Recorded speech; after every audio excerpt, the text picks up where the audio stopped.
One of the most frightening developments in the occupation of Iraq and the so-called war on terror is actually something that most people have never heard of.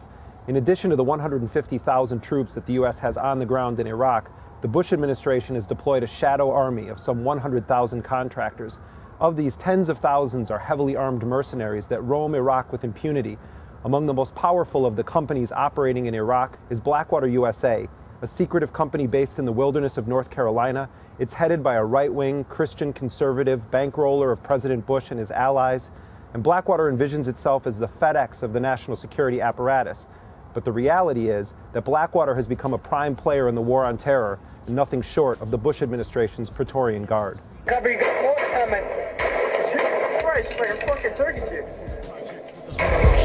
I would like to raise my children to grow to be soldiers, but then a general would decide when they life is over. Blackwater USA largely operated in the shadows of the U.S. war machine until the morning of March 31st, 2004, when 4 Blackwater contractors were ambushed and killed in the Sunni city of Fallujah, Iraq. Their bodies were burned and dragged through the streets. 2 of them hung from a bridge over the Euphrates River. For most people, it was the first that they've ever heard of private military contractors operating in Iraq. That was the Mogadishu moment of the Iraq War. In many ways, it was the day the war turned.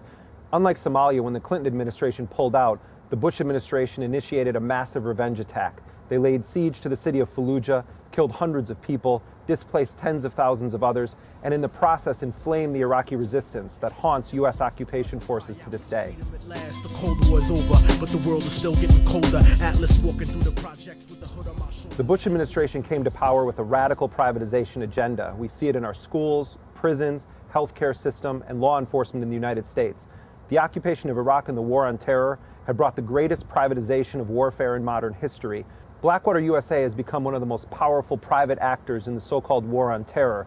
It provides the Bush administration with an extraordinary amount of political cover. The deaths of Blackwater contractors and other war contractors are not included in the total death count, even though some 780 of them have been killed in Iraq.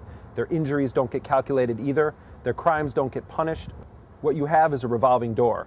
Blackwater and other companies benefit the Bush administration, and in turn, the Bush administration and its Republican allies in Congress have shielded these military contractors from any effective oversight, any effective accountability, any effective legal system. Their operations are shrouded in secrecy, and people in Congress find it almost impossible to get information about Blackwater and other companies' operations. And we know virtually nothing about this. We think about 40 cents of every dollar goes to private military contractors. We think about 800 of them have been killed in Iraq, but we don't know that. They're not even counted.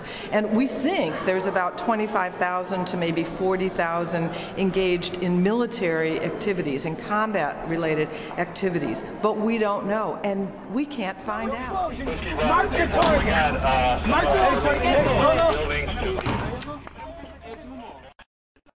Blackwater USA has 2,300 men actively deployed in 9 countries around the world. They have an additional 20,000 contractors at the ready.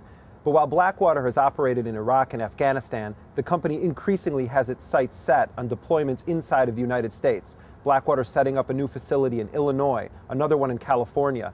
I was in New Orleans in the aftermath of Hurricane Katrina, and I saw Blackwater mercenaries speeding up and down the streets in unmarked cars, heavily armed with M4 machine guns, flak jackets, other weapons strapped to their legs.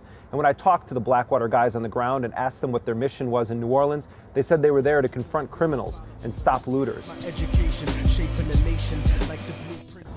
To have mercenary companies which have operated in Iraq, Afghanistan, and elsewhere in the war on terror, essentially declaring themselves above any effective laws, now deploying on the streets of U.S. cities, should be seen as an ominous threat.